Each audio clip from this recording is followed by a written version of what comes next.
Assalamualaikum warahmatullahi wabarakatuh. Alhamdulillah, selalu saja lisan kita memuji Sang Pencipta Allah atas segala nikmat yang dilimpahkan kepada kita, terutama nikmat Islam dan iman. Di mana dengan Islam dan iman kita jadi mengenal Tuhan kita Allah, dan akhirnya kita jadi menyembahnya, mengikuti perintahnya, meninggalkan larangannya. Dan ini sebuah nikmat yang sangat melimpah dan diikuti dengan perangkat-perangkat nikmat yang lain seperti misalnya kesehatan, kekuatan, kesempatan. Semua itu hal yang harusnya setiap muslim syukuri. Alhamdulillah, termasuk kita bisa hadir bersama-sama dalam pengajian kita ini. Melanjutkan bedah buku, bergegas taubat sebelum terlambat.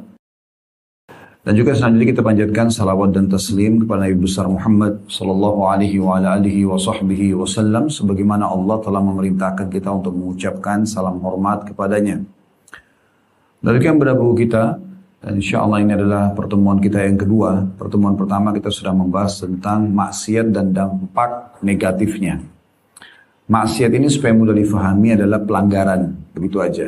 Jadi kalau teman-teman sedang bekerja di satu perusahaan, pada saat kita melakukan sebuah pelanggaran, atau kita sedang studi misalnya, dan kita melakukan pelanggaran di kampus, maka sangat terancam untuk mendapatkan hukuman-hukuman dari tempat kita sedang berinteraksi itu. Apakah perusahaan ataupun lembaga pendidikan tadi. Ini semua memang terjadi. Begitu juga dengan pada saat kita berinteraksi secara individual dengan teman-teman, pada saat kita melakukan sebuah pelanggaran, hal yang tidak disenangi, maka pasti efeknya adalah akan merusak hubungan tersebut. Nah itu bahasa agama adalah maksiat. Maksudnya adalah melakukan pelanggaran dari apa yang Allah larang untuk dilanggar.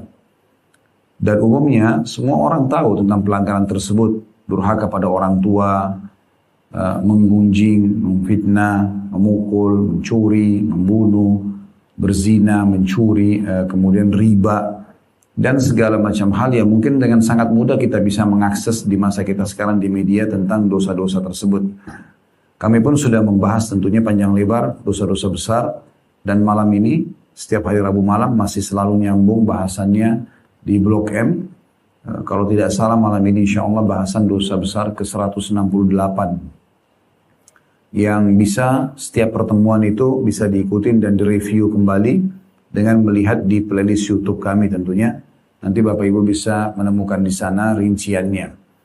Nah pelanggaran-pelanggaran ini hanya akan mengundang murka Sang Pencipta Allah. Berikut juga secara otomatis akan mengurangi fasilitas. Bahkan kalau perlu, hilang fasilitas tersebut. Seperti kesehatan, keturunan, kebahagiaan, ketentraman. Jadi satu demi satu kebanyakan itu hilang justru karena orang berbuat dosa. Gitu. Kayak orang yang sering mabuk, narkotika, foya-foya, melakukan maksiat, itu pasti efeknya banyak. Pertengkaran rumah tangga, nakalnya anak-anak, ributnya dengan teman-teman, dan segala macam. Bahkan ada yang akhirnya ditutup hidupnya, na'udzubillah, dengan su'ul khatimah, meninggal dalam kondisi mabuk dan tabrakan, dengan tabrakan misalnya, atau dengan berantem dan seterusnya. Nah ini efek-efeknya. Dan ini tidak mungkin terjadi dengan orang yang hadir di majelis taklim, di masjid. Ya pasti juga matinya baik-baik gitu ya. Mati dalam kondisi sedang membaca Al-Quran, sedang berzikir, sedang silaturahim keluarga. Jadi memang seperti itu. Sebelum kita, umat-umat sebelum kita itu sudah ada contoh-contohnya. Nanti akan ada di bab setelah ini, khusus mengambil pelajaran dari umat-umat sebelum kita. Jadi para nabi-nabi dan orang-orang yang patuh kepada Allah, itu selamat dan bahagia mereka. Dan orang-orang yang membangkang, maka mereka celaka. Contoh Nabi Muhammad SAW dengan para sahabatnya, Abu Bakar, Umar, Uthman, Ali, Talha, Zubair, dan yang lain-lain ini, sebelum Islam mereka tidak dikenal. Bahkan mungkin kalau tidak datang agama Islam, mungkin tidak akan dikenal selamanya. Tapi dengan adanya Islam dan mereka beriman, akhirnya Abu Bakar, Umar, Uthman, Ali, semua menjadi raja-raja umat Islam. Dikenal dengan Khulafaur Rasyidin. Sahabat-sahabat dinukil kisah tentang mereka. Abu Hurairah, Abdullah bin Mas'ud, Abdullah bin Umar. Ditukil tentang kebaikan-kebaikan. Karena mereka bergabung dan berada di komunitas Rasulullah SAW yang orang baik dan orang soleh. Di dunia mereka dapat kebahagiaan. Mereka punya pasangan hidup, mereka punya keturunan, mereka punya harta, mereka punya jabatan, punya nama harum. Punya ilmu, dan di akhirat mereka akan dapat balasan yang sempurna. Sementara yang hidup semasa dengan Nabi Muhammad SAW seperti Abu Jahal, Abu Lahab, mereka habis. Ya hidupnya celaka dan juga hanya dikenang selamanya buruk. Nah begitu kurang lebih gambaran orang yang berkumpul dengan komunitas orang-orang yang baik akan sama dengan mereka. Berkumpul dengan komunitas orang-orang buruk akan sama dengan mereka. Ini sudah kita jelaskan panjang lebar pada pertemuan yang lalu, tapi saya reviewkan kembali supaya tidak lupa. Jadi dosa itu untuk dipelajari dan dijauhi. Sementara amal soleh untuk dipelajari dan dikerjakan. Nah kurang lebih seperti itu. Pada kesempatan ini kita akan bahas materi kita yang kedua, judulnya Allah Maha Menerima Taubat Hambanya. Ini subhanallah sebuah bonus dari Allah ini. Sebuah bonus dari Allah. Karena Allah itu bukan hanya menyuruh kita taubat, dan makna taubat kembali. Kembali ke rel yang benar, kembali kepada peraturan, kembali kepada aturan. Itu taubat, dia kembali kepada Allah subhanahu wa ta'ala. Mana yang Allah bolehkan dia kerjakan, mana yang Allah larang dia jauhi. Sambil dia mengikrarkan sama Tuhannya Allah, dia tidak akan melanggar lagi. Itu namanya taubat, ya. Dan taubat ini luar biasa, bonus dari Allah subhanahu wa ta'ala. Kenapa saya katakan bonus? Karena Allah bukan hanya menganjurkan orang yang bersalah taubat, tapi justru gembira kalau melihat ada hambanya yang taubat. Dan Allah membukakan bagi orang-orang yang taubat semua pintu yang tadinya tertutup karena dosa dia. Rezeki misalnya, keturunan misalnya, ya, pekerjaan misalnya, apa saja. Dengan taubat maka semua akan terbuka kembali. Beda sekali antara Allah subhanahu wa ta'ala dengan manusia. Kalau kita berinteraksi dengan manusia dan kita melakukan satu kesalahan besar, maka yang paling fatal kita tidak dimaafkan dan tentu tidak akan mungkin interaksi lagi. Ini yang paling sering terjadi. Ada orang misalnya pernah mencuri harta kita. Lalu kita tahu orangnya. Mungkin kita tidak akan maafkan, kita juga tidak akan berinteraksi lagi. Itu yang paling sering terjadi kan. Ada orang pernah fitnah kita. Ada orang pernah ini dan itu misalnya. Yang lebih ringan dari itu adalah orang memaafkan tapi tidak mau interaksi lagi. Misalnya ada orang pernah menggunjing kita, memfitnah kita. Lalu dia minta maaf. Kita maafkan tapi tidak mau lagi berteman. Nah gitu. Apalagi sampai kita berikan fasilitas kayak jamu sebagai tamu, kayak kita berikan bantuan modal, sudah nggak mungkin terjadi. Itu di alam manusia.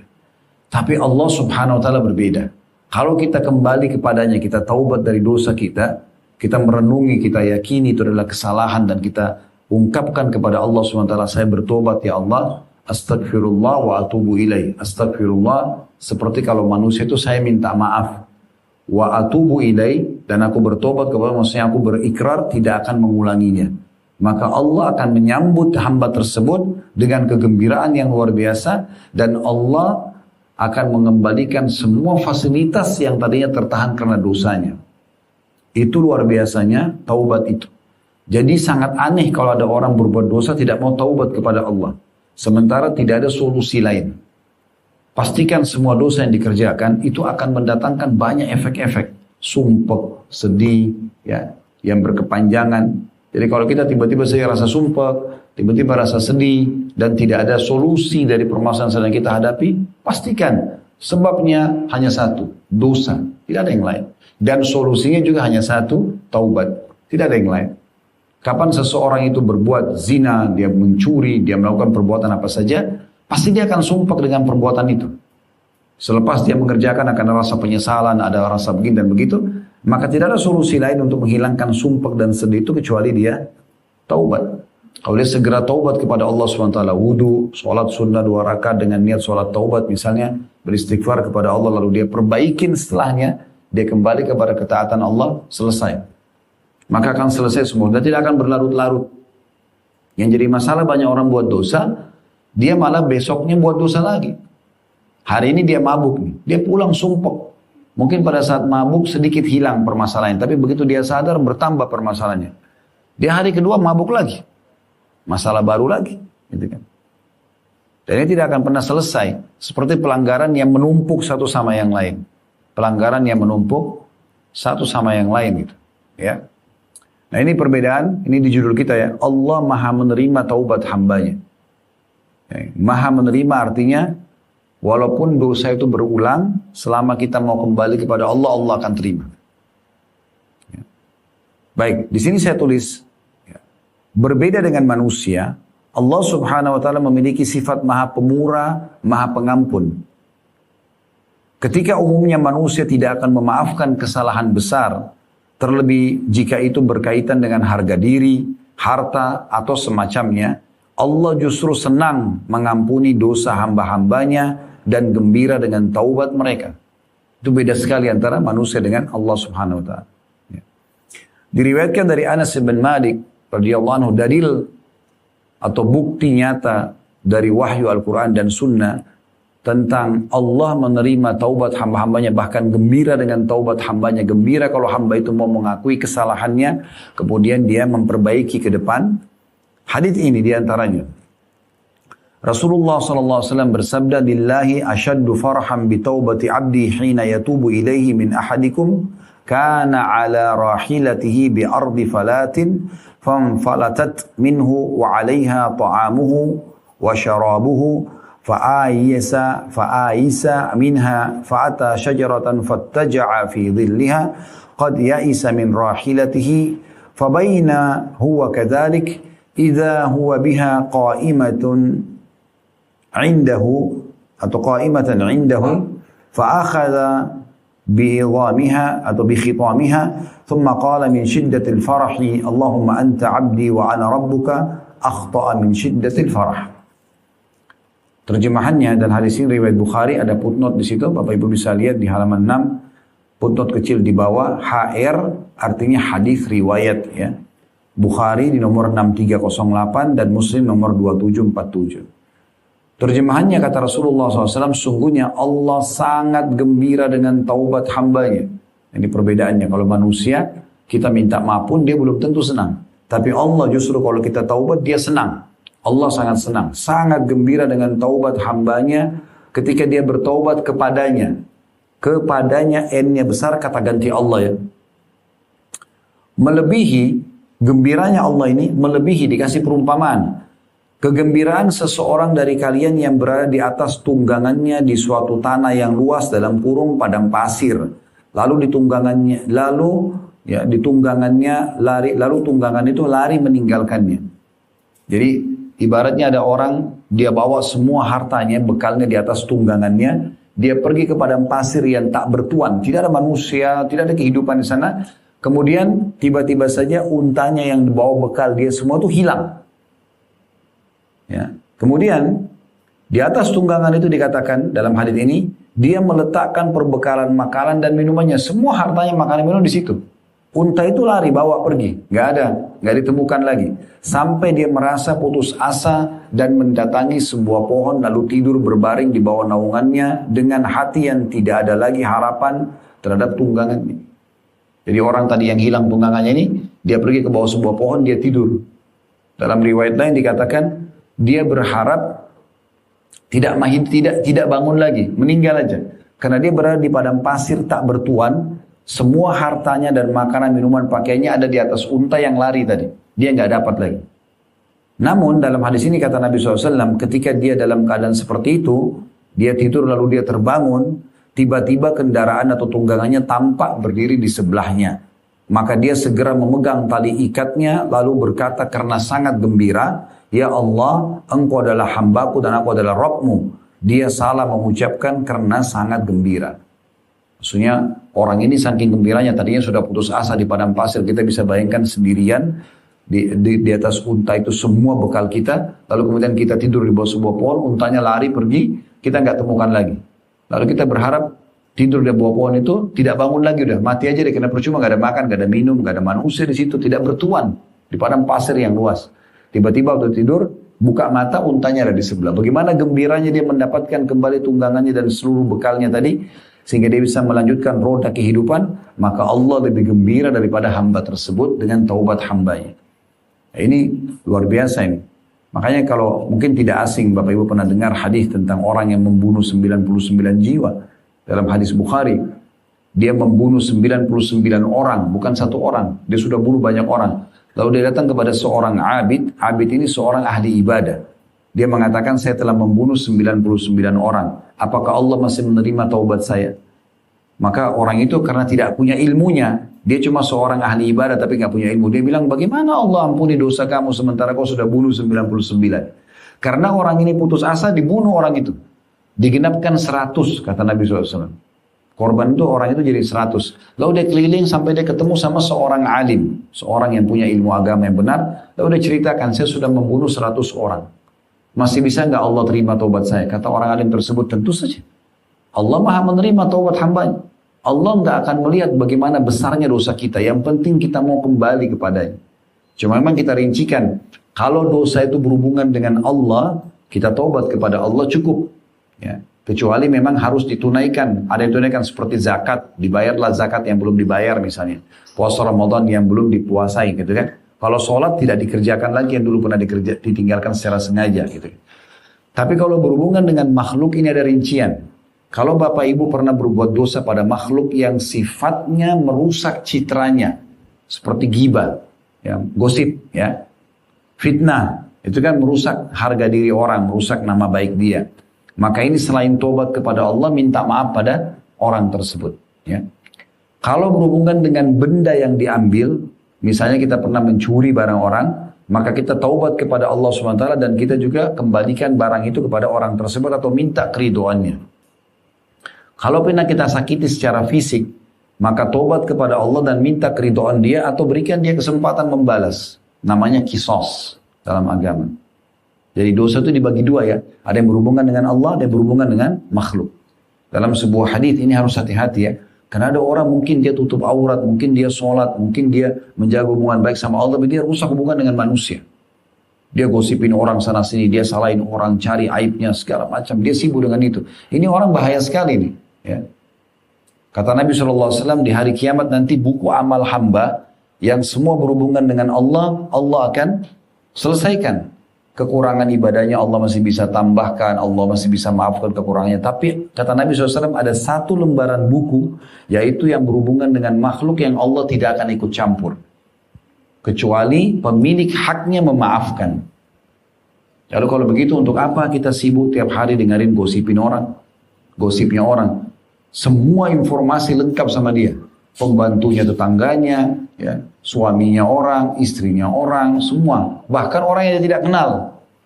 Saya sering nasihatin ini, Bapak Ibu sekalian hati-hati. Orang-orang yang sekarang menjadi public figure misalnya. Terus disorotin, diikutin perkembangannya. Manfaatnya apa buat kita? Sekarang kalau kita ikut-ikutan gosipin orang tersebut, bagaimana caranya minta maaf? Karena itu tidak mudah. Karena syaratnya selain taubat kita harus minta keridhaan dia gitu. Itu kan repot ya.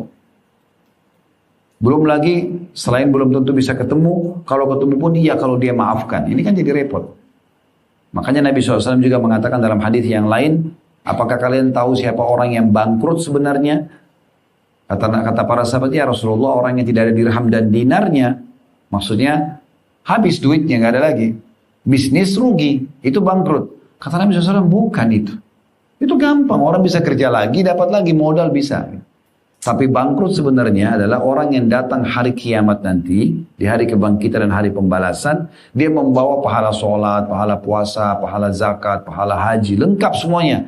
Tapi satu sisi pernah mencaci maki orang ini, pernah memukul orang yang itu, pernah mengambil haknya orang yang ini. Dan mereka-mereka ini menuntut depan Allah, ya Allah fulan ini pernah pukul saya, ya Allah fulan ini pernah gosipin saya, ya Allah fulan pernah fitnah saya. Tidak sempat dia minta maaf di dunia. Maka diambil pahala-pahala dia, dikasih kepada orang-orang yang menuntut tadi. Pahala sholatnya, pahala puasanya.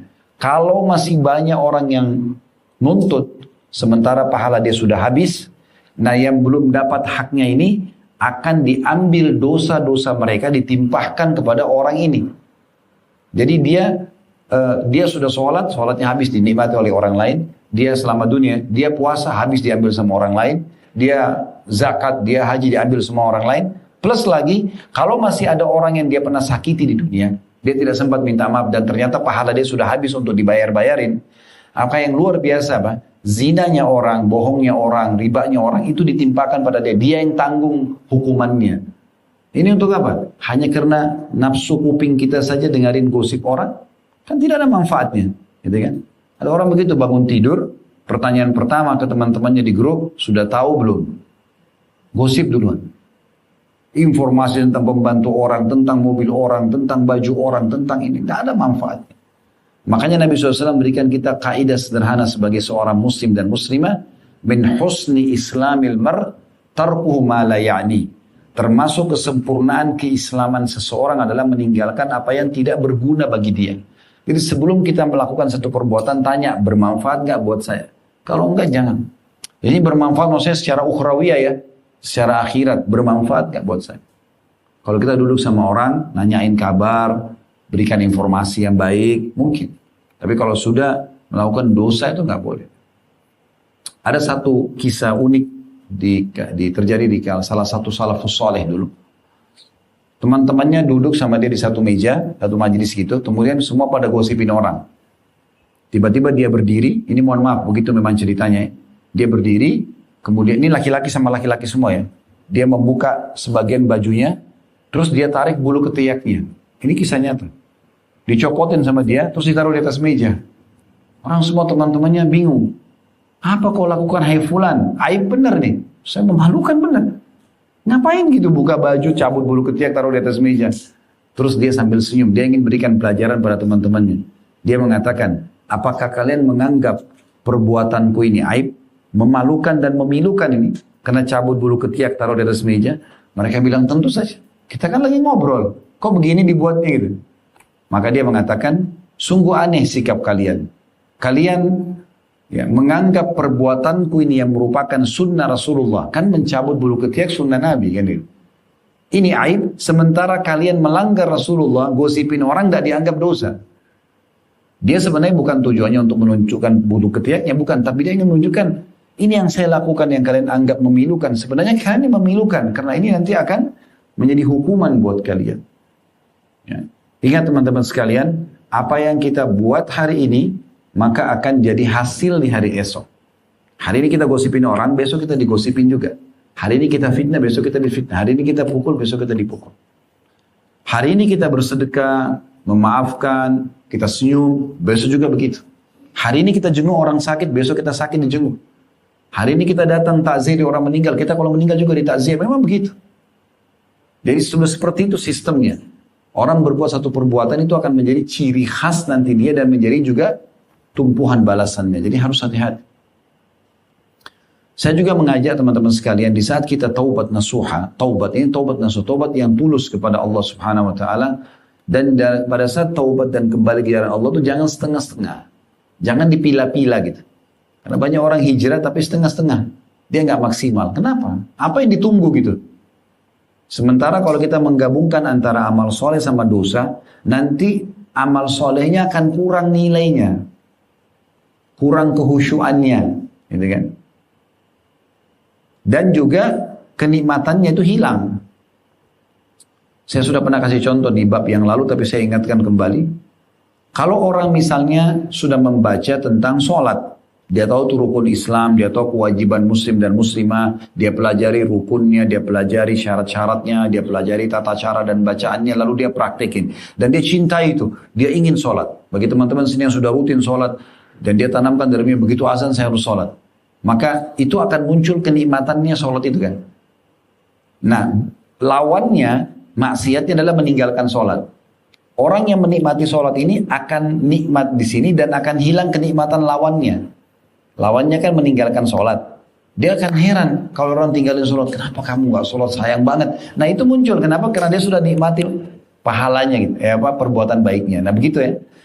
Nah ini tidak bisa bersatu nih. Antara suka sholat dengan tinggalin sholat. Begitu juga sebaliknya. Kalau orang tinggalin sholat dan dia nikmati itu. Dia benar-benar merasa tidak ada beban. Tidak ada hukuman nanti dari Allah. Pokoknya dia cuek aja dengan tak penting bagi dia sholat. Maka kenikmatan sholat hilang. Dia kan heran, kamu tuh sholat terus gak capek apa? Nah, dia gak bisa ketemu ini, gak bisa ketemu. Nah orang yang ada di tengah-tengahnya, dia sholat, tapi kadang-kadang juga tidak sholat. Ini tidak akan pernah khusyuk. Gak mungkin itu menghayal dia kalau sholat terus tiba-tiba bisa nangis kepada Allah, terus dia bisa jaga gerakan-gerakan benar. Itu gak mungkin, karena dia masih buka pintu dosanya. Kan gitu. Nah ini poinnya. Sama dengan orang kalau tutup aurat, dia udah tutup nih, dia sudah maksimal, dia sudah cintai itu, dia tahu perintah agama. Maka dia nanti akan hilang lawannya. Lawannya adalah buka aurat.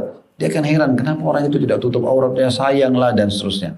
Nah sebaliknya orang yang buka aurat, dia tidak merasa ini sebuah pelanggaran, dia nikmati dosanya itu, maka dia akan heran kenapa orang tutup aurat. Kan begitu. Nah ini tidak akan ketemu satu sama yang lain. Baik, seperti itu kurang lebih gambarnya. Jadi harus lebih jeli dalam memahami. Jadi kalau mau jadi orang baik sekalian. Hijrah sekalian. Mau teman-teman bilang, kamu kok berubah? Iya, saya baru tahu, saya ikut pengajian, ternyata nggak boleh loh, umur kita terbatas. Orang bisa meninggal setiap saat kan. Orang kalau ngadakan acara ulang tahun, sebenarnya keliru dia. Harusnya ulang detik, bukan ulang tahun. Setiap detik orang bisa meninggal, kan gitu. Siapa di antara kita sini punya jaminan masih bisa kembali ke rumahnya sebentar? Bukan sebagai doa, tapi bisa saja ajal datang. Orang yang meninggal di ruangan ICU, sekaligus juga orang-orang yang sakit di rumah sakit, itu lebih sedikit dibandingkan orang yang lula-lalang depan rumah sakit. Artinya orang yang meninggal sehat lebih banyak. Jangan mengkhayal, oh nanti saya kalau masuk ICU baru saya meninggal. Orang ICU juga bisa setiap saat. Ada orang jalan tiba-tiba jantungan, tidak ada sebab. Ya, gitu. Ada orang keluar tiba-tiba tabrakan. Pernah subhanallah di rumah orang tua saya di Makassar, depan mata saya waktu itu, karena di pinggir jalan raya besar, masya Allah saya berdiri di teras di depan, ada satu anak muda pakai motor, gitu. Dia jalan dua sisi jalan, tapi rupanya di tengah-tengah itu tidak ada trotoar, yang cuma garis putih saja. Di depan dia ada mobil A4 jalan, dia nggak lewat kiri, tapi dia keluar ke jalur sebelah untuk melewati mobil itu. Dari sana ada mobil truk datang tabrak meninggal di tempat. Itu di depan mata saya lihat orang itu. Jatuh dari motor, motornya hancur, dikerumuni sama orang-orang. Dicek, sudah meninggal. Subhanallah, saya waktu itu sempat ambil pelajaran gitu. Dan saya sering jadikan bahan dalam ceramah. Anak muda ini, kira-kira Bapak Ibu sekalian, kalau dia tahu dia akan tabrakan dan akan mati, keluar dari rumah nggak dia? Nggak bakalan kan? Karena dia tidak tahu itu. Nah begitu keadaan kita tidak pernah tahu. Dan subhanallah pada saat dia meninggal, diangkat, ditaruh di mobil pick up, motornya entah siapa yang urus, dompetnya sudah kemana. Kita nggak tahu siapa lagi urus orang ini, karena tidak tahu yang mana kerabatnya, yang mana musuhnya, kita nggak pernah tahu. Tapi seperti itu. Sebaliknya, berapa banyak orang yang subhanallah lagi mengaji, lagi sholat. Coba deh ketik di YouTube, mati husnul khatimah. Itu banyak sekali cuplikannya, ada yang lagi ngaji, yang lagi sholat, ada yang lagi ceramah. Baik-baik meninggalnya. Ada juga yang su'ul khatimah, oh luar biasa. Lagi foya-foya, lagi buat maksiat, terus meninggal dunia. Nah ini semua itu penentuannya di tangan kita, maka hati-hati. Umur kita sebenarnya adalah umur yang sudah berlalu. Kalau umur kita misalnya 30 tahun, 40 tahun, 50 tahun, itulah umur kita sebenarnya. Kalau umur ke depan kita belum tahu. Sehari kah, 2 hari kah, sejam kah, sedetik kah, kita tidak pernah tahu. Maka jangan terus-menerus lalai. Harus segera taubat. Tidak ada manusia yang tidak buat dosa, tapi cukuplah dosa yang lalu adalah berlalu, sudah selesai. Sekarang ke depannya saya harus menjadi lebih baik. Nah itu tema tentang taubat, tentang masalah itu. Bagaimana kita kembali kepada Allah subhanahu wa ta'ala. Selanjutnya masih di halaman 6 saya tulis itu setelah hadis, Allah subhanahu wa ta'ala gembira jika para hambanya kembali ke jalan yang lurus. Seperti makan dan minum yang halal, bergaul dengan yang dibolehkan, ya, berpakaian syar'i dan menjauhi segala yang diharamkan. Kalau saja seseorang hamba terus berbuat dosa hingga memenuhi langit dan bumi, lalu dia bertaubat, maka Allah tetap akan mengampuninya. Jadi tidak boleh orang putus asa gitu ya. Allah subhanahu wa ta'ala berfirman, wa may ya'mal su'an aw yadhlim nafsahu thumma yastaghfirillah yajidillaha ghafurar rahima. Dalam surah An-Nisa surah nomor 4 ayat 110. Dan barang siapa yang berbuat kejahatan dan menganiaya dirinya, kenapa Allah bilang aniaya diri? Karena orang kalau berbuat dosa dia seperti sedang mencelakakan dirinya, karena akan ada konsekuensi hukum di situ. Tapi dia bertaubat memohon ampun kepada Allah, niscaya dia akan mendapatkan Allah Maha Pengampun lagi Maha Penyayang. Ya, seperti itu gambarannya. Ali bin Abu Talha berkata, rahimahullah, dari Ibnu Abbas radhiyallahu anhu bahwasanya dia berkata tentang ayat di atas surah An-Nisa tadi, surah nomor 4 ayat 110, Allah subhanahu wa ta'ala mengabarkan kepada para hambanya tentang ampunan, kasih sayang. Sifatnya, N-nya besar kata ganti Allah, sifatnya yang maha pemurah dan luasnya rahmat dan ampunannya. Karena itu siapa saja yang melakukan dosa, baik kecil ataupun besar, kemudian dia beristighfar memohon ampun, niscaya dia mendapati Allah Maha Pengampun lagi Maha Penyayang, meskipun dosa-dosanya lebih besar dari langit, bumi dan juga gunung.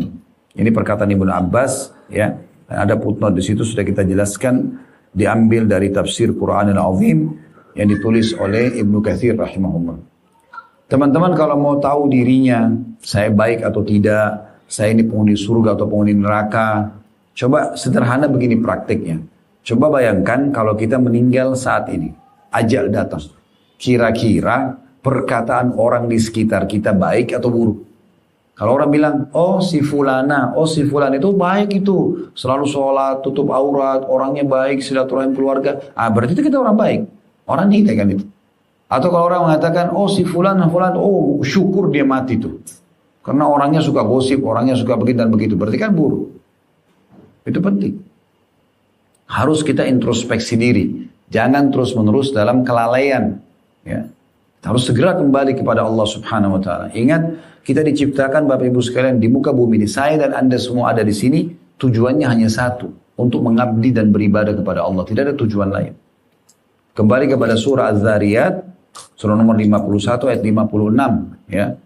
Itu tentang masalah wa ma khalaqtul jinna wal insa illa liya'budun, ya.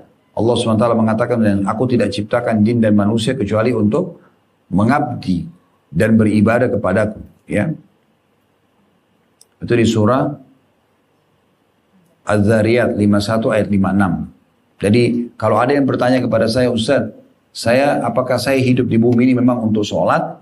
Iya jawabannya. Untuk puasa? Iya. Untuk bakti sama orang tua? Iya. Untuk tutup aurat? Iya. Untuk puasa? Ya, memang itu tujuan kita diciptakan.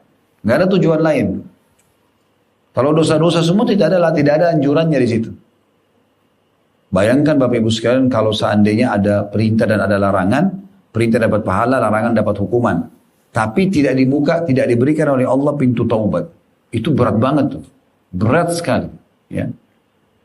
Kalau orang buat dosa tapi tidak bisa kembali, tidak bisa taubat. Itu repot. Di zaman Nabi Musa alaihissalam, kalau mereka berbuat dosa besar, itu taubatnya dengan bunuh diri.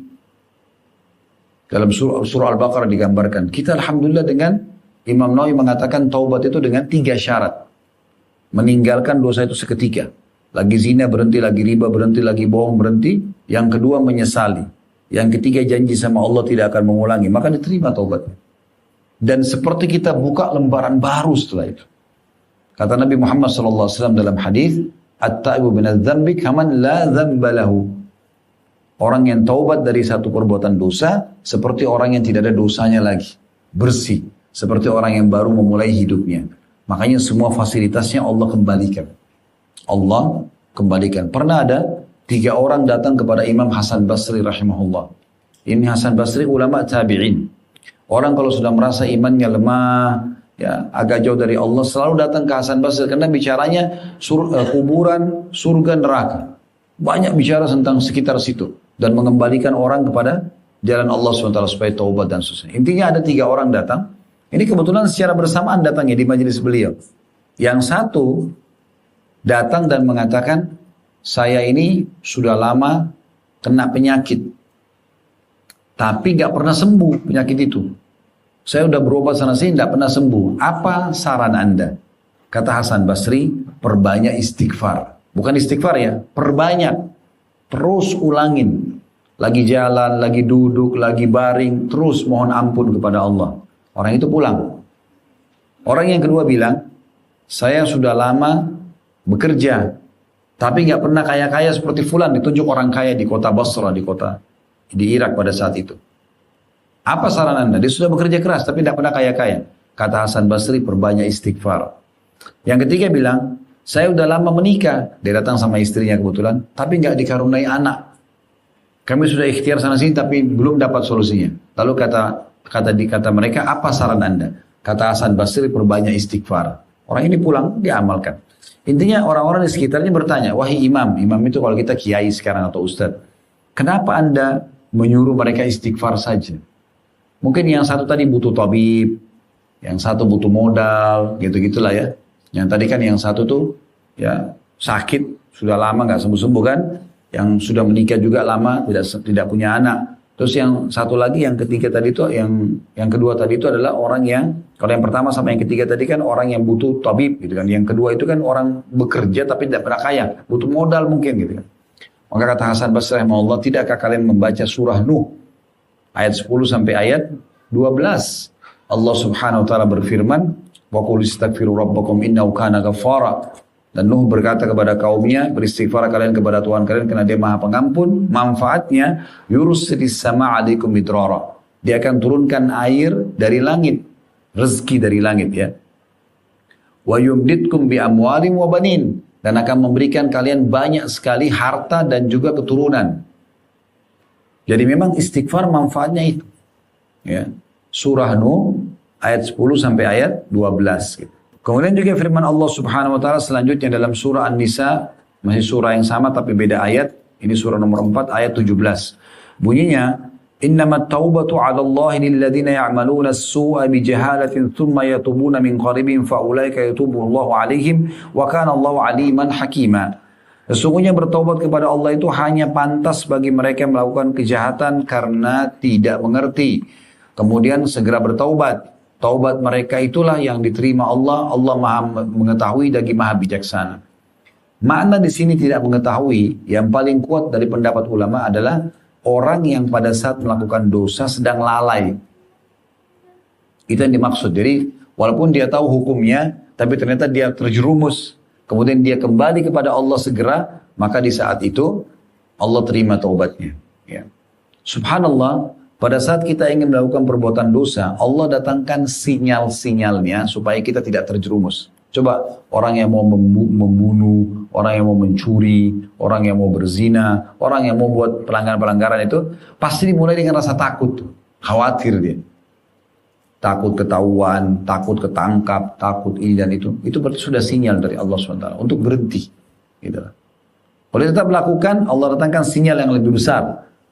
Tahuan sama orang misalnya. Tetap dilakukan, nanti Allah tutup malah lebih besar. Karena manusia itu kalau tidak sadar dengan peringatan kecil, maka akan datang peringatan yang besar. Bahkan sebagian ulama mengatakan, kalau ada seseorang penjahat yang sampai ditangkap pun dan digebuki, itu masih rasa sayang Allah kepada dia. Kenapa? Karena dengan begitu dia jadi berhenti. Tadinya peringatan lisan dia tidak mau. Ya, sinyal-sinyal yang sederhana kayak rasa khawatir, takut, dia nggak mau. Maka Allah datangkan ya, yang lebih besar. Datangkan hambanya yang memberhentikan dia. Karena kalau dibiarkan, dia akan terus dalam perbuatan salahnya dan akan lebih berat hukumannya nanti di akhirat. Jadi pemberhentian itu pun adalah rasa kasih sayang Allah Subhanahu wa ta'ala kepada hambanya. Lanjutnya dari halaman 8 ya. Setelah terjemahan tadi surah Nisa 17, itu saya katakan dalam menjelaskan makna ayat, sesungguhnya bertobat kepada Allah hanya pantas bagi mereka yang melakukan kejahatan karena tidak mengerti, kemudian segera bertaubat. Para ahli tafsir diantaranya Mujahid dan yang lainnya mengatakan setiap orang yang bermaksiat kepada Allah, baik sengaja atau tidak sengaja, maka dia termasuk bodoh atau tidak mengerti. Hingga dia meninggalkan dosa tersebut. Jadi kalau ada orang buat dosa berarti dianggap dia bodoh di situ. Ya. Karena dia sekarang sedang siap untuk menerima hukuman dari dosa itu. Qatada ini nama seseorang ya. Kalau yang pegang bukunya bisa dikerjain nama orang. Qatada berkata kepada Abu Al-Aliyah bahwasanya dia pernah menyampaikan bahwa para sahabat Rasulullah SAW mengatakan setiap dosa yang dilakukan oleh seorang hamba maka itu adalah kebodohan atau ketidaktahuan. Jadi bukan maknanya ayat ini adalah hanya orang yang tidak tahu hukum, tidak. Orang yang tahu hukum pun tapi dia terjerumus dianggap dia bodoh pada saat dia terjerumus. Sedangkan makna firman Allah SWT kemudian segera bertaubat. Masih dalam surah Nisa ayat 17 ya. Ibnu Abbas radhiyallahu anhu berkata, yakni waktu di antara dirinya dan di saat di mana dia melihat malaikat maut. Ya, maksudnya dia bertaubat sebelum mati. Maka itu Allah masih terima. Ya. Jadi Ad-Dahhak ini nama orang juga. Ad-Dahhak berkata rahimahullah selama belum mati dalam kurung lalu bertaubat maka termasuk bersegera dalam bertaubat. Al-Hasan Basri rahimahullah mengatakan makna firman Allah kemudian segera bertaubat yakni selama seseorang itu belum sakarat. Tapi kan kita tidak pernah tahu kapan sakarat datang kan. Oleh karena itu kita jangan nunggu enggak ya saya belum sakarat enggak usah taubat dulu enggak, jangan gitu. Taubat segera gitu kan. Supaya kalau datang kematian kita sudah siap gitu. Rasulullah SAW bersabda, Inna Allah yakbalu taubatal abdi malam yughargir. Sesungguhnya Allah menerima taubat hambanya selama belum sakarat. Jadi sebelum malaikat maut cabut ruh, ya, jangan sampai nanti itu terjadi baru kita mau tobat itu sudah tidak diterima. Ya, jadi harus hati-hati. Dan ini kan kita tidak tahu kapan datangnya. Malaikat maut itu bisa datang. Sekali lagi, jangan menghayal karena masih muda. Selalu lihat orang yang lebih tua. Jangan menghayal karena masih sehat. Karena pikir dirinya belum sakit misalnya. Jangan menghayal karena masih banyak program. Ya. Masih bisa saya jalankan segala macam, masih banyak ide. Itu kalau ajal datang gak pandang itu semua. Terlalu banyak orang yang lebih cantik, lebih gagal, lebih kaya, lebih pintar sebelum kita wafat meninggal semua. Bahkan Nabi Muhammad SAW sendiri meninggal. Maka kita pun begitu. Setiap orang di antara kita sekarang sedang berjalan ke liang lahatnya masing-masing. Tinggal siapa yang lebih dulu jatuh. Dan di saat itu nanti kalau kita sudah masuk ke liang lahat, semua orang yang kita anggap pendukung kita, orang yang dekat sama kita, maksimal setengah jam di kuburan maksimal. Gak akan lebih dari itu. 1 jam mungkin. Anggaplah kalau suami istri mungkin masih kadang-kadang ada pertengkaran. Tapi kalau orang tua sama anak, ibu sama anak, anggaplah ibu sini sudah punya anak, pasti kita tahu bagaimana sayangnya dengan anak, atau seorang ayah dengan anak. Bagaimana Allah gambarkan Nabi Yakub sangat cinta dengan Nabi Yusuf dalam Al-Quran. Gitu kan, sampai buta matanya karena terus menangis memikirkan Yusuf. Itu kan menandakan cinta orang tua. Tapi orang tua kita cinta sama kita pun pada saat kita meninggal, maksimal setengah jam, habis itu dia pulang. Kita akan sendirian di situ. Apalagi kalau cuma teman-teman yang sudahlah, enggak apa-apa buat dosa aja, nanti saya yang tanggung dosanya. Bohong ini. Dari mana dia tanggung? Enggak ada. Allah mengatakan wala taziru waziratun wizra ukhra. Tidak ada orang menanggung dosa orang lain tiba-tiba dia bilang, "Kamu buat zina nanti saya yang tanggung." Itu enggak benar. Tapi kalau orang aja orang lain buat dosa, orang yang buat dosa dapat dosa, dia juga dapat ekstra karena dia yang mengajak. Itu iya. Tapi kalau dia suruh orang lain buat lalu dia tanggung dosanya, enggak ada itu dalam Islam. Kan begitu. Jadi harus hati-hati sekali. Kata Nabi Muhammad SAW dalam sebuah hadis, di sini tidak disebutkan di buku ya, tapi saya tambahkan informasinya, dan ini retorik yang kita gunakan dalam bedah buku kita ya. Jadi seringkali kami bacakan isi buku, nanti kita tambahkan informasi tambahan untuk lebih memperjelas lagi apa yang sedang dimaksud gitu. Ya. Jadi kita harus faham dan hati-hati sekali dengan masalah-masalah seperti ini. Baik, saya lanjutkan dulu. Termasuk ciri orang beriman adalah ketika berbuat dosa dia segera mengingat Allah dan taubat kepadanya. Ini ciri orang beriman. Sebagaimana Allah Subhanahu wa taala menyebutkan dalam surah Al-Imran surah nomor 3 135, "Walladzina idza fa'alu fahishatan aw zalamu anfusahum dzakarullaha fastaghfiru lidzunubihim wa may yaghfiru dzunuba illallah wa lam yusirru 'ala ma fa'alu wa hum ya'lamun." Dan juga orang-orang yang apabila mengerjakan perbuatan keji atau menzalimi diri sendiri segera mengingat Allah, lalu memohon ampunan atas dosa-dosanya, dan siapa lagi yang dapat mengampuni dosa-dosa selain Allah, dan mereka tidak meneruskan perbuatan dosa itu sedang mereka sudah mengetahuinya. Jadi maksudnya ayat ini menjelaskan ya, kalau orang-orang yang berbuat dosa itu ya, kalau dia masih punya keimanan, maka Allah Subhanahu wa taala akan mudahkan dia kembali dan beristighfar kepada Allah. Ali bin Abi Thalib radhiyallahu anhu mengatakan, Allah tidak akan mungkin memudahkan seorang hamba mengucapkan istighfar dengan lisannya lalu Allah mau menghukumnya. Biasanya memang kalau orang itu menjauh dari agama, maka Allah biarkan lisannya pun sulit untuk bertobat. Bahkan dia mengajak orang lain untuk terus berbuat dosa. Lisannya dipakai untuk mengajak orang bermaksiat. Tidak hanya sekedar mengingat Allah saja, namun mereka segera mengiringi kemaksiatan itu dengan taubat dan istighfar kepada Allah Subhanahu wa ta'ala. Imam Ahmad berkata, Yazid telah menyampaikan kepada kami, Hammam bin Yahya menyampaikan kepada kami, dan Ishaq bin Abdullah bin Abu Talha dari Abdurrahman bin Abu Amra dari Abu Hurairah radhiyallahu anhu dari Nabi SAW. Beliau bersabda, ini hadis penutupan bab kita ya. Sedikit panjang saya bacakan. Inna rajulan aznaba dhanban faqala rabbi inni aznabtu dhanban faghfir.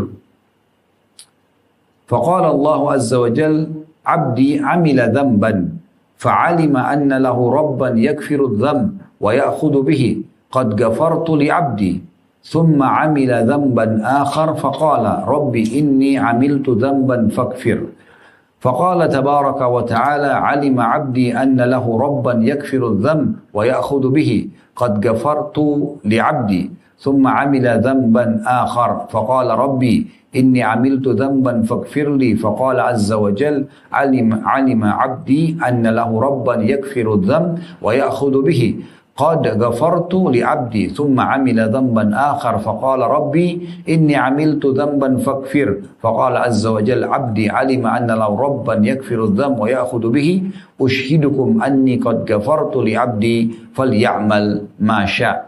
Ini penutupan bab dalil dalam bab kita ya.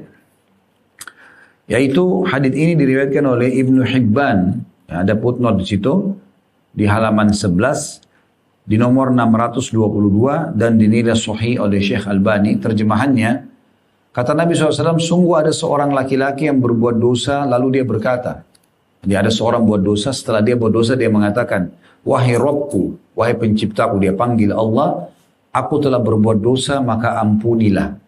Allah pun yang maha tinggi dan maha suci berfirman, hambaku telah berbuat dosa dan dia mengetahui bahwasanya dirinya memiliki Rabb yang mengampuni dosa. Lalu dia meminta ampun, maka aku telah mengampuni hambaku itu. Kemudian hamba itu berbuat dosa yang kedua kalinya. Lalu berkata lagi, wahai Rabbku, aku telah berbuat dosa maka ampunilah. Allah yang maha suci dan maha tinggi berfirman, hambaku mengetahui bahwa dia memiliki Rabb yang mengampuni dosa, lalu dia meminta ampun, maka aku telah mengampuninya. Kemudian hamba itu mengulangi dosa yang ketiga kalinya, lalu berkata, wahai Rabbku, aku telah berbuat dosa maka ampunilah. Allah pun berfirman subhanahu wa ta'ala, hambaku mengetahui bahwa dia memiliki Rabb yang mengampuni dosa, lalu dia meminta ampun, maka aku telah mengampuninya. Kemudian dia berbuat dosa lagi yang keempat kalinya, dan berkata, wahai Rabbku, aku telah berbuat dosa maka ampunilah aku. Allah pun berfirman subhanahu wa ta'ala, hambaku mengetahui bahwa dia memiliki Rabb yang mengampuni dosa, lalu dia meminta ampun, maka aku persaksikan kepada kalian wahai para malaikat, bahwa aku telah mengampuninya, maka dia boleh melakukan apa saja yang dia kehendaki. Riwayat ini perlu kita fahami baik-baik, karena kalau orang baca secara letterlet bisa salah faham. Yang pertama yang harus difahami adalah hadis ini menjelaskan tentang luasnya rahmat Allah. Itu dulu. Hadis ini menjelaskan tentang luasnya rahmat Allah. Artinya kalau ada hamba buat dosa, dia bertaubat, berjalan waktu sekian lama, terjerumus lagi dalam dosa yang lain, maka dia bertaubat lagi. Berjalan waktu lagi, dia terjerumus lagi dalam dosa, dia bertobat lagi. Jadi di sini difahami adalah bagaimana rahmatnya Allah yang luas, dia tetap memaafkan hamba-hambanya. Jangan pernah dibalik pemahamannya. Jangan pikir, oh maksudnya hadis ini hamba tersebut buat dosa terus, yang penting tobat terus. Bukan itu yang dimaksudkan. Yang sedang dititik beratkan adalah tentang rahmat Allah di sini. Bagaimana rahmat Allah sangat luas, ya, dia tetap menerima tobat hambanya kalau dia betul-betul ingin bertaubat. Nah, kita kembali dulu supaya menjelaskan apa yang saya paparkan ini dengan tadi syarat diterimanya taubat yang disebutkan oleh Imam Nawawi rahimahullah. Kan beliau bilang ada 3 syarat diterimanya taubat ya. Pertama, meninggalkan dosa itu seketika. Lagi bohong berhenti, lagi riba berhenti, lagi zina berhenti. Yang kedua, menyesali. Dan yang ketiga, berjanji pada Allah tidak akan mengulanginya. Kalau seorang hamba buat satu dosa, lalu dia bertobat nasuha dengan 3 syarat ini. Dia tinggalkan, dia berhentikan dosa itu. Dia menyesali. Dia janji sama Allah tidak akan mengulangi, diterima taubatnya. Berjalan waktu dia buat dosa lagi. Tapi memang dia tidak niat dari awal. Karena kan dia sudah berjanji sama Allah tidak akan mengulangi kan. Dengan kelemahan iman, dengan kondisi, dengan apa segala macam, dia buat dosa lagi. Nah dia tobat lagi. Di situ Allah terima lagi tobatnya. Tapi dengan syarat 3 lagi. Tapi kalau dari awal dia buat dosa, dia dia mau tinggalkan dosa itu. Oke, dia sesali. Tapi dalam hatinya masih bilang, tapi kalau ada kesempatan ulangi, saya ulangi. Berarti kan syarat ketiga tidak terpenuhi kan? Berarti yang dimaksud di sini adalah hamba yang berbuat dosa yang kedua kali dan ketiga kali. Ini adalah orang yang tadinya sudah taubat nasuha benar-benar. Cuma berjalan waktu, dia ternyata terjerumus lagi. Tidak dia sengaja.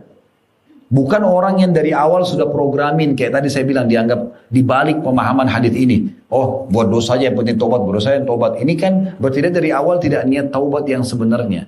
Karena masih ada niat untuk mengulanginya. Berarti dari awal tobatnya nggak akan diterima. Jadi hadis ini maksudnya adalah luasnya rahmat Allah subhanahu wa ta'ala. Dan bagaimana yang kedua diterimanya taubat orang yang tadinya sudah taubat nasuha. Lalu terjerumus di dosa yang tanpa dia niat untuk merusak taubatnya awal. Karena kondisi, karena keadaan segala macam, lalu dia tobat lagi kepada Allah. Nah itu poin yang juga harus difahami. Kemudian juga perlu difahami teman-teman sekalian, bahwasanya kalau ada opsi berbuat ketaatan, dapat pahala, dapat rezeki, dapat rahmat, dengan berbuat dosa yang dapat hukuman, bisa terancam hukuman walaupun ada pintu tobatnya. Mana yang lebih kita pilih? Kita mengerjakan satu, misalnya gini, kalau kita kerja di kantor nih, kalau kita ikuti peraturan kantor, kerja on time, mengerjakan pekerjaan sesuai dengan yang diperintahkan, kan itu yang diinginkan, itu yang diinginkan perusahaan. Kita akan dapat gaji kan gitu, sesuai dengan itu. Mana yang kita pilih? Ini atau kita ugal-ugalan, tidak mau masuk, telat, tidak kerjakan pekerjaan yang besar sekali kemungkinan kena ancaman di PHK atau dipotong gaji, kan gitu. Kalau kita dikasih opsi, yang mana kita pilih? Hah? Nggak ada jawaban. Masih hidup kan? Hah? Lihat kondisinya. Berarti masih mungkin melanggar. Sekarang saya ulangi supaya paham nih. Coba fokus. Ya. Kalau seandainya ada pilihan pekerjaan, pilihan kita bekerja on time, kita kerjakan semua pekerjaan dengan baik di perusahaan, terus dapat gaji. Dengan yang satunya, kita ugal-ugalan. Nggak kerja, nggak segala macam, nanti akan kena hukuman. Yang mana kita pilih? Pasti yang pertama. Kalau orang masuk di perusahaan sengaja untuk ugal-ugalan, untuk apa dia masuk ke situ? Merusak namanya, nggak dapat fasilitas, itu apa? Kan gitu. Makanya pegawai yang anteng-anteng aja tuh, yang baik, itu pasti akan lama di perusahaan itu langgeng. Orang yang memang ugal-ugalan, tidak mau ya sudah. Sama di kampus juga gitu. Orang yang ikuti dosen datang didengar, dicatat, dia mau kejar ilmunya, ujian lulus. Yang malas-malas nggak mau datang, di DO nanti kan terancam kan. Lalu untuk apa? Kenapa harus cari yang tidak terima gaji atau di PHK di perusahaan atau di DO dari kampus? Kenapa harus ini? Kenapa bukan ini aja? Kenapa nggak jadi orang baik aja? Kenapa nggak jadi orang prestasi aja? Nah itu maksud. Kan eman-eman gitu, ya. Eman-eman. Toh juga dosa tadi sudah kita jelaskan akan berefek kurang baik pada kejiwaan. Ya. Kondisi dan keadaan sumpah, sedih, permasalahan-permasalahan yang terjadi itu banyak sekali. Ya. Dan tadi hadis yang saya bacakan tentang masalah orang kalau meninggal nanti akan ditinggal oleh orang-orang yang dikasihi. Itu kata Nabi SAW, kalau anak Adam meninggal dunia, hadisnya belum saya bacakan tadi ya. Kalau anak Adam meninggal dunia, maka akan diikuti ke kuburan dengan 3. Keluarganya, hartanya, dan amalnya. Serta akan pulang 2. Keluarganya akan pulang. Tadi sudah saya kasih contoh, orang tua saja sama anak akan tinggalkan anaknya. Anak juga akan tinggalkan orang tuanya. Suami dan istri akan tinggalkan pasangannya. Sahabat akan tinggalkan sahabatnya. Kemudian hartanya. Mobil mewah yang kita miliki parkir paling jauh di pagar kuburan. Gak akan masuk ke liang lahat. Yang tinggal bersama kita amal. Nah ini yang kita selalu lalaikan, sholat misalnya, puasa, sedekah dan seterusnya. Ini yang kita lalaikan. Ini justru yang akan menemani kita. Dalam sebuah hadis Bukhari dijelaskan amal itu akan berbentuk wujud makhluk di kuburan. Kalau dia amal soleh akan berbentuk orang yang sangat tampan, bersih, bercahaya. Sampai mayit ini akan mengatakan, siapa kamu? Sungguh sempurna ciptaan Allah pada dirimu. Dia mengatakan, saya amal soleh yang akan menemani kau sampai hari kiamat. Di kuburan akan berdua sama amal soleh itu. Sebaliknya dosa-dosa juga akan ada wujudnya. Kata Nabi SAW, nanti orang-orang ahli maksiat atau orang kafir itu akan datang sosok makhluk di sebelahnya, mukanya serem, ya baunya bau badannya busuk dan menakutkan sampai orang ini bilang, siapa kamu? Sungguh buruk ciptaan Allah pada dirimu. Maka dia mengatakan, saya dosamu akan menemani kau sampai hari kiamat. Nah yang mana kita pilih nih? Untuk ditemani oleh amal soleh, ya, atau kita meninggal di kuburan, atau ditemani sama dosa. Selama di dunia, yang mana kita pilih? Nama kita harum, disukai oleh manusia dengan bekerja baik di perusahaan tadi misalnya, atau di kampus kita berprestasi, atau kita ugal-ugalan, dibenci oleh manusia. Kalau di alam agama ini, kita lakukan ketaatan, sholat, tutup aurat, segala macam, dapat ridho Allah, dapat karunia dari Allah, atau kita buat maksiat, akhirnya kita dapat hukuman Allah. Ini kan opsi pilihan, dan semua ada di tangan kita masing-masing. Tujuan kita bahas tema bab ini adalah bagaimana kita justru memilih opsi yang pertama. Kita menjadi orang yang baik dan sekaligus menjadi orang yang baik maksimal. Sekali hijrah maksimal. Dan masa lalu kita sudah tutup. Kuncinya adalah taubat. Kembali kepada Allah Subhanahu wa Ta'ala dengan nasuha dan tidak setengah-setengah tentunya. Yang dibahasannya, insya Allah ke depannya kita lanjutkan babnya lagi tentang mengambil pelajaran dari umat-umat yang telah dibinasakan. Mudah-mudahan apa yang kita bahas hari ini bermanfaat insya Allah. Kalau ada benar dari Allah, kalau ada salah dari saya mohon dimaafkan. Subhanakallahumma bihamdika asyhadu an la ilaha illa anta astaghfiruka wa atubu ilaik. Wassalamualaikum warahmatullahi wabarakatuh.